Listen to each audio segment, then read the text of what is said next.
Welcome back to the 30th episode of the DailyFlip podcast. I'm your host, Alex, and today we're going to be going through some stories about how we're going to tamp down on inflation, maybe at the risk of the job market, how Mehmet Oz has refused to talk about raising the minimum wage in his current battle with John Fetterman, and our last article comes from Alternet talking about how the U.S. chip ban that was meant to hurt China may actually hurt the U.S. more.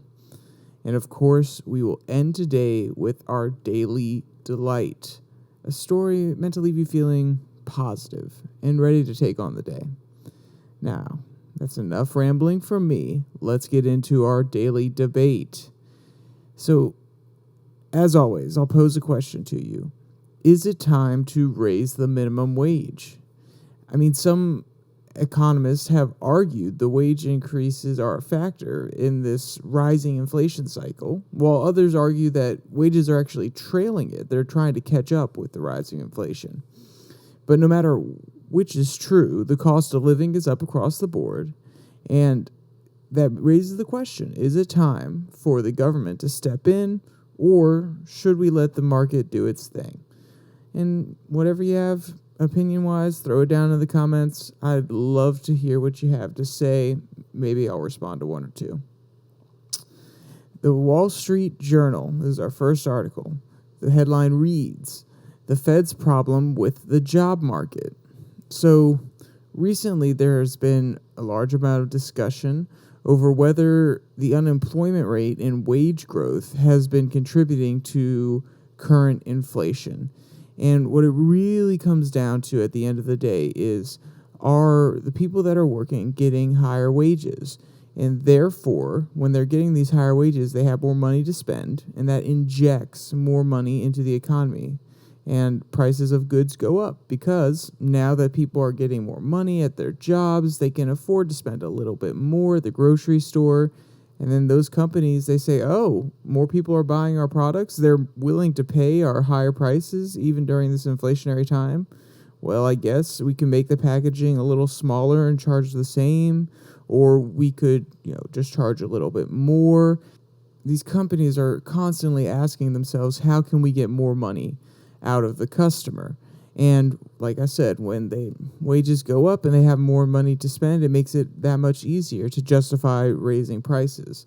So that's why a lot of people think that this could be a contributing factor to the current inflationary cycle that we're in.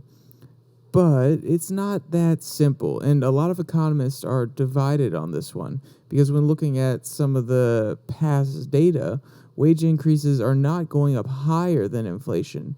They're going up at about the same rate, if not a little bit lower. And that's why I mentioned in the daily debate that some economists believe that it's actually trailing inflation. Much of the debate, quote, over how far the Fed should ultimately raise rates hinges on the degree to which the tight labor market is feeding into inflation. There is no question that the job market is tight. Economists polled by the Wall Street Journal last Friday think job reports will show the unemployment rate was 3.6% in October, slightly above September's 3.5%, but still extremely low. Moreover, they think that the average hourly earnings will be up by 0.3% in October from September, which implies a gain of 4.7% from a year earlier, end quote. But the unemployment rate was about the same in January of 2020, and that's before the pandemic, by the way. So wages were outpacing inflation by about 1%. So that kind of is a not a nail in the coffin, but it is a counter argument to some of these people saying that wages are trailing. But there is, once again, a little bit more to the story here. Quote, one difference might be that despite the similar looking unemployment rates, the job market is effectively much tighter now. The number of unfilled job openings has lately started to fall a bit, but it is still far higher than before the pandemic. The share of workers quitting, which some people view as a better measure of labor market tightness, is also higher than before the pandemic. end quote. So we should probably back up and highlight what it means when economists, and we've heard this talking point a lot right now. Oh, the job market's tight. The job market's really tight right now. We should probably discuss what they mean when they say the job market is tight. So they're referring to the fact that there's not much wiggle room. And yeah, you could probably guess that. I mean, it's tight, there's not going to be much wiggle room. But what it really, really means is employers are having a hard time keeping their employees and locking them down. And this is because there are so many new job opportunities. As the economy after the pandemic is reopening, there are so many more jobs than there were before. There are so many new companies opening up because there's now a hole in the market where certain old companies fell through during the pandemic, where small businesses kind of fell off and weren't able to survive the pandemic. There are people filling those positions, meaning there are more jobs now. So employees have a lot of leverage. They have the ability to say, no, you're only charging me $9 per hour. No, I'm not going to take that. I'm going to go to Billy Bob Joe's house down the road. Billy Bob Joe's going to pay me $10. So with this kind of leverage, the employer is really forced to either pay more money or possibly have less skilled workers in there when they may need more skilled workers, or they may need as many people as possible, period. So they really don't have much of an option, and they're really forced into this position that's really tight for them. So, like I said, it gives employees a lot of bargaining power, and they don't even have to become part of a union. They can just have enough bargaining power by themselves because, like I said, they can go to the employer and say, hey, John, I know I've worked for you for 5 years, but there's a better opportunity, and if I'm not getting paid more, I'm going to have to leave. And that's causing this tightness in the job market. And, I mean, of course it makes sense. If you are a Lowe's worker and you are trying, you're on the floor day to day, you're selling some sort of product to a family who's doing reconstruction, and you have let's say you have an associate's degree that you got from a community college. Maybe in the past, when there weren't that many job opportunities in other locations that are looking for slightly skilled workers or someone who at least attended community college or college, then you may have stayed at your Lowe's job. But now with different opportunities coming up, maybe a risk analyst position, gives you a little bit more flexibility. You can work from home. And this is a big movement we've been seeing. A lot of companies are transitioning to hybrid workplaces, or work anywhere, work where you are is a current phrase being used in the industry. And those kind of positions are appealing to people. They can work from home. So with all these current options, and with this guy who's working at Lowe's and he has an associate's degree, he sees all these opportunities. He could be sitting at home doing risk analysis, looking at different things on his computer rather than going in and doing manual labor at Lowe's. He's going to say, hey, either you need to pay me more, or I'm going to go take this better opportunity, one that more suits the way that I want to go about working. So, of course, it makes sense that the job market's really tight right now. We're seeing a revolution in the way that the workplace is run. A lot of major companies like Dropbox, they only have 16 offices around the world, which is barely inhabited by anybody. Most of their work is done virtually.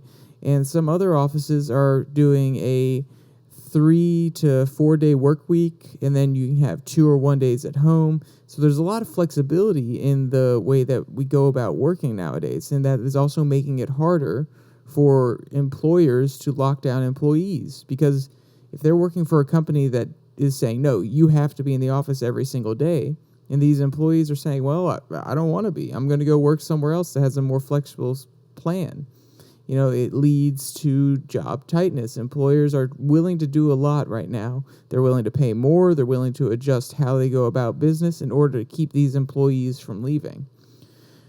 But, that may not be as simple. It may not be just as straightforward as a tight job market and increasing wages. Quote, a recent Evercore ISI analysis suggests that the increase in wages is more of a lagged response to the rise in inflation than inflationary itself. Wages aren't rising because people are trying to get ahead of future inflation so much as they are trying to catch up with costs that have already risen, end quote. And I can't speak to the validity of this. I haven't read the entire analysis, and also I am not a full-fledged economist. I know a little bit here or there. I can explain some small things, but at the end of the day, I know nothing compared to these big economists who have spent their years upon years in college getting a doctorate in economics and spend time addressing these sort of issues day to day. And if this is the case, if wages are not driving up inflation and the Fed needs to be very careful about how it proceeds. Because if in order to get inflation under control, they put in policies that are meant to raise the unemployment rate and therefore slow wage growth, then they could completely cut/destroy the job market for something that's not going to have a great effect over inflation. So this is what the Fed is constantly dealing with. This is what the Fed is constantly battling when it's making its decisions. And you understand why they have such a hard time making unified decisions, because there are so many factors at play here.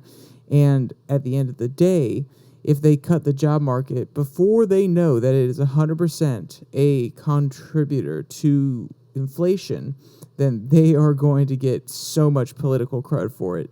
And you'll see, maybe not riots, but you'll see lots of outrage from the working class. All right, so we'll move on from how the Fed's going to handle that situation and talk about wages again, but from a different angle. This article comes from AlterNet. Oz's refusal to back wage hikes shows he does not care about workers, says Fetterman. So John Fetterman released a video calling out Dr. Oz for not saying whether he would back the raising of the minimum wage. Quote, during Tuesday night's televised debate between the two candidates, Oz was asked 3 times if he supported lifting the nation's hourly wage floor, which has remained stagnant since 2009, providing only a third of what a full-time worker needs to afford a modest 1-bedroom rent home in the United States, end quote. And just so we're clear, this is from the debate last Tuesday, not November the 1st. It was the one back in October.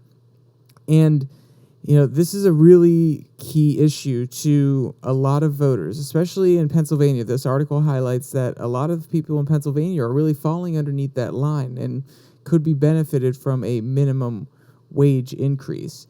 And it's kept coming up over the years. When we had a little bit more economic prosperity through the late years of Obama, when the market was kind of getting back under control, the early years of Trump, this conversation was kind of put to the side because natural wage growth, the employers going to their workers and saying, we're making so much money, we're having so many good years in a row, and you're working really hard and you're being diligent, we're going to increase your wages. And that was sort of a natural progression. When there's more money going around the economy, of course you can give your workers more money. So this minimum wage conversation kind of fell by the wayside. It didn't go away completely, but it was still not addressed as much because we were having good economic times. Now that we're hitting another hard time, like 2007, 8, and 9, it's kind of coming back to the forefront, and it's really a big sticking point for a lot of people. It's a topic that many people are concerned with, but it's one that I think could really be better addressed at the local level. And when I say local level, I mean just not the federal level. So if we go to Virginia, over the last 5 years, I believe they've increased the minimum wage 3 times. I don't know about any other state because I live in Virginia and work in Virginia, so of course I know what Virginia is doing. But at the end of the day, our minimum wage here in Virginia is higher than the minimum wage at the federal level. And I think that's a better way to go about addressing this issue. Because on a federal level, if you address minimum wage and you say we're going to make it $15, well, okay, that's great for somewhere like New York that is extremely expensive to live. That's amazing. But maybe someone in Oklahoma or Idaho, some of these more rural states where the housing prices aren't as high, maybe that $15 isn't needed as much as it is in those other states. Now, I'm not saying people wouldn't love more money, but at the end of the day, if they shock the system in those smaller rural areas and start increasing the amount of money that's being given out there, inflation's going to hit those areas harder because their prices are adjusted based on what the local population is making. In New York, you go to a store, it's probably $3 per head of lettuce. I'm not saying these are accurate prices, but just think about it in these terms. You go to New York, it's probably $3 for a head of lettuce. You go to Idaho, it could be $2.10. It could be less than that. So the prices are very much not national. These prices are addressed on a local level for the most part. Oh, it's easier to get a head of lettuce in Idaho and people don't have as much money. I guess we have to be more competitive and lower our prices. That's what the companies are thinking. So if we make a federal minimum wage that increases the wage across the board, it's going to disproportionately affect different economies. And at the end of the day, it's going to cause inflation to grow very quickly in areas that have a lower minimum wage currently. And that's why I think it needs to be addressed on a local level. The state of Virginia knows the current state of its economy. It knows more accurately the amount of people that are having a hard time getting through some of these inflationary times. They are more in touch with the current wages, the policies that are being put in place in their own state, and whether or not this minimum wage will actually help or hurt them when it comes to their economic security. And that's why I think it's something that if they are going to implement it, should be done at the local level. I am personally not the biggest fan of a flat minimum wage across the board, even done at a state level. The only reason I think we should do it at a state level is because they can better address it, and it won't cause rampant inflation in some areas that don't have the same high living costs as other locations. But at the end of the day, I think that if you are a valued employee, if your work is contributing to the team and you're being recognized for it, that should be enough for them to increase your wages at a job. And if they don't value you enough, then you have to recognize that and you have to leave. Now, I understand it's not that simple. A lot of people can't just leave their jobs, but now is the time to do it. Like we were talking about in the last essay, there are lots of opportunities out there for people. And if you're not getting paid what you want to get paid, and you're sitting there waiting for the Fed to raise the federal government to raise the minimum wage, or your state government to do it, good luck to you. But by the time they do it, you may be locked in that job you don't like. Or you could go out, try different opportunities, at least job hunt while you're at your job so you don't have to worry about not having money there for a little bit. And see what options you can get and see if you can find a place that's going to value you and where you feel like you can work hard and really contribute to the team. But, that's enough ranting on my personal opinions. If you don't like them, throw some comments down there. I'll be happy to discuss this one more. It's one that I have very strong opinions on. Quote, Fetterman campaign spokesperson Joe Calvello said in a statement, if Oz does not believe that we need a higher minimum wage, then he should move out of his 10 mansions and live on $7.25 an hour to show us how it's done, end quote. Fetterman has previously drawn attention to how Oz, whom he calls an out-of-touch millionaire, exploited a tax break intended to help struggling Pennsylvania farmers when he purchased 34 acres of rural land in Montgomery County for $3.1 million last year. And this is a very interesting point and something I really want to touch on, which is politicians, they have very little experience being at the bottom of the economic totem pole. And I'm not trying to claim that I have either. I've been very fortunate, very, very fortunate throughout my life. I am not trying to claim that I understand what it's like to be living on the minimum wage. I've been paid minimum wage before, but I was fortunate enough that, that went into savings and I could put it away and invest it rather than having to pay bills with it. So I can't speak to whether or not $7.25 is enough per hour. It doesn't sound like it, especially in the area where I am right now with prices as they are. I don't see it as a living wage, if you want to use that terminology. But my point is that these politicians are out of touch. They have not experienced what it's like to live on that sort of money. And I honestly don't know if Fetterman has either. I've heard not speculation. I've heard plenty of stories from right-wing media that he's lived off his mom and dad's paychecks. He's been in and out of financial situations that he hasn't really provided for himself. I don't know if that's true or not, but the sentiment he's giving here, or at least his campaign is giving, is that a multimillionaire versus someone who's been working with the people for a long time, one of them is obviously out of touch as to what people really need and what people really want. And that's the angle that Fetterman's really taking here.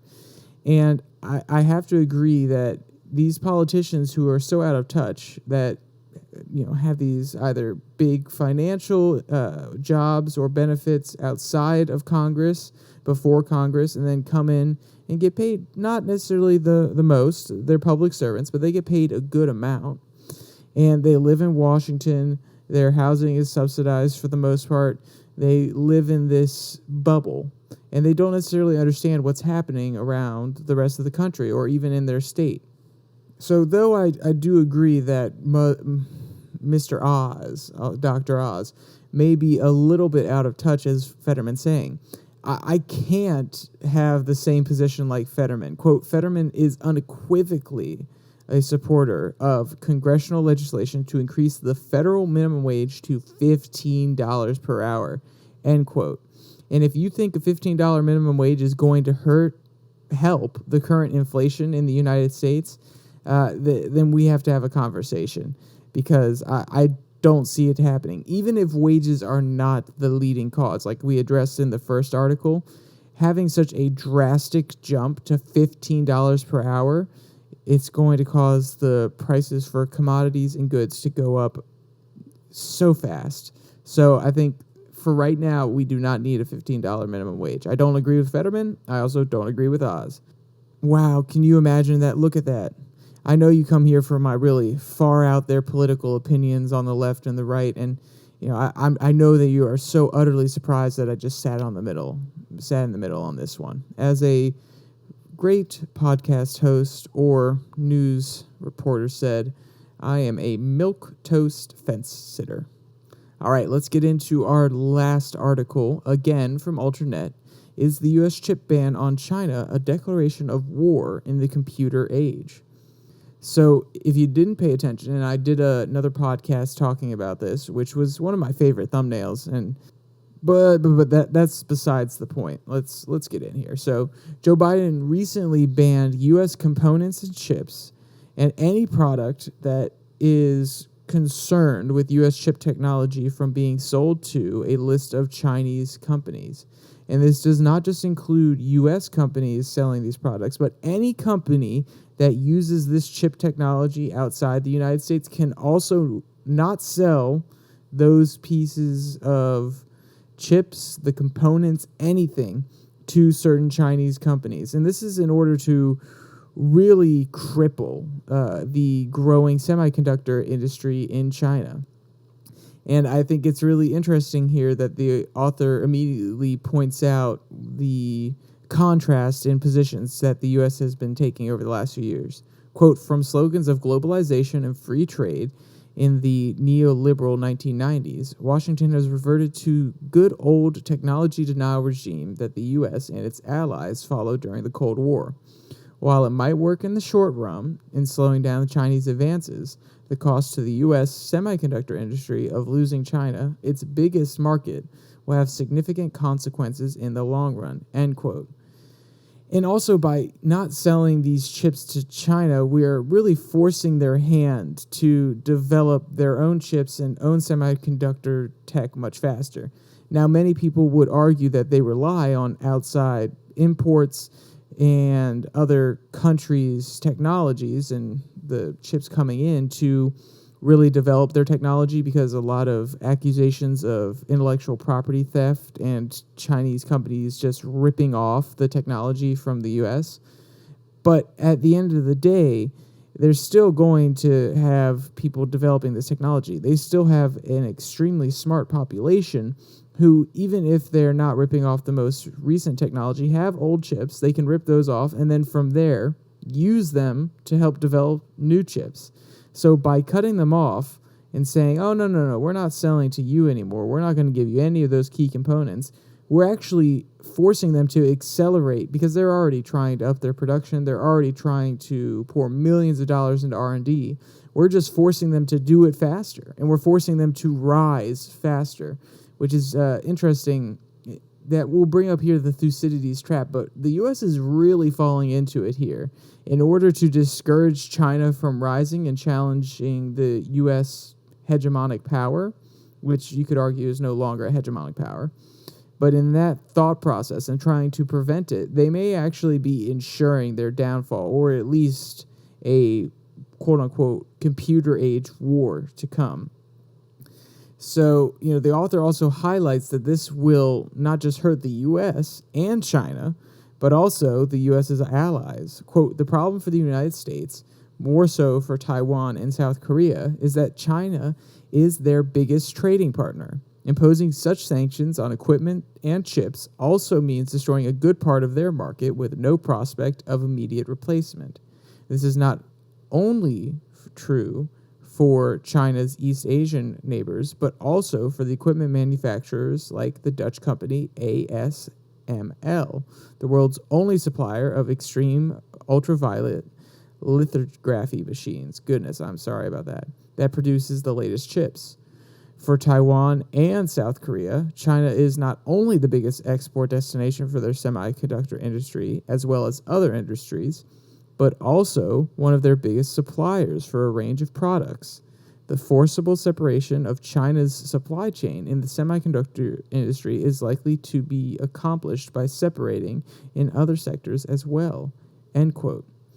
And this also raises a very interesting geopolitical move that Biden definitely thought through, or at least his team thought through. There's no way they didn't, which is that when looking at Taiwan, we know that China wants to take back Taiwan, and we know that both countries have become very interdependent over the last few years when it comes to sales and purchases in the semiconductor market, as well as other technology markets. Taiwan is a huge producer of semiconductors and other key technologies, and they've kind of created a buffer, or at least an incentive for China to not invade, because that's where a lot of the key technology is. And if China invades, they may well destroy the factories, the fabs, as they're calling them, which are fabrication units where they produce these chips.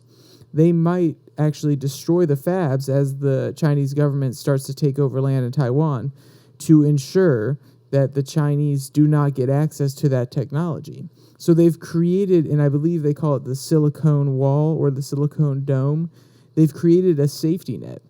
And now, if Taiwan can't sell their chips to China, and China is no longer gaining the benefit of letting them be autonomous, then it may not see a reason to not invade. That's one less reason for China to not invade. Then they may take the risk that those fabs will be destroyed when they're invading, just for the small chance that they could get a little glimpse at the technology and reunify China. The U.S. companies are also going to be hit really hard. Companies such as Qualcomm, NVIDIA, NMD, all sell to China, and that, once again, is one of their largest markets.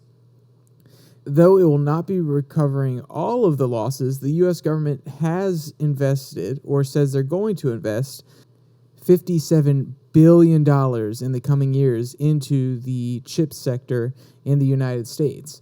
And I think this was a double whammy, a very strategic move, or at least planned out by the Democrats. They needed or wanted to get this legislation, the CHIPS Act, passed. And then once they got it through Congress and they knew that they could guarantee this money was coming down the pipe, then Joe Biden could put in place a ban against the Chinese market so that it seemed like a nice coherent move and it didn't rattle too many cages here in the United States because, oh, look at this, all this extra money we're going to be giving you. Look at this, all this extra development money. Yay. Oh, but by the way, we're going to take away one of your largest markets. So they came in with the 1-2 punch to this sector. So gave him a little bit of a benefit, consoled him like, oh, of course, we'll make you happy. Don't worry, I won't hurt you. And then turned around and punched him in the face, basically. So we have one last quote here that talks about the Thucydides trap, like I was talking about earlier.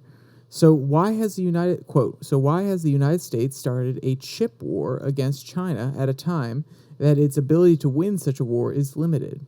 It can, at best, postpone China's rise as a global peer military power and the world's biggest economy. An explanation lies in what some military historians call the Thucydides trap. When a rising power rivals a dominant military power, most such cases lead to war, end quote. So at this point, we're basically ensuring, this is the whole point of this Thucydides trap. We are ensuring that we are going to war with China in order to keep us in power, in order to make sure that the rising power doesn't challenge us. We put in place policies like Sparta did against Athens that actually ensure that we are going to go to war with that power. At the end of the day, it's a very tricky position that we're in, and we'll see how it pans out. Right now, it will probably be an economic war, maybe a cold war.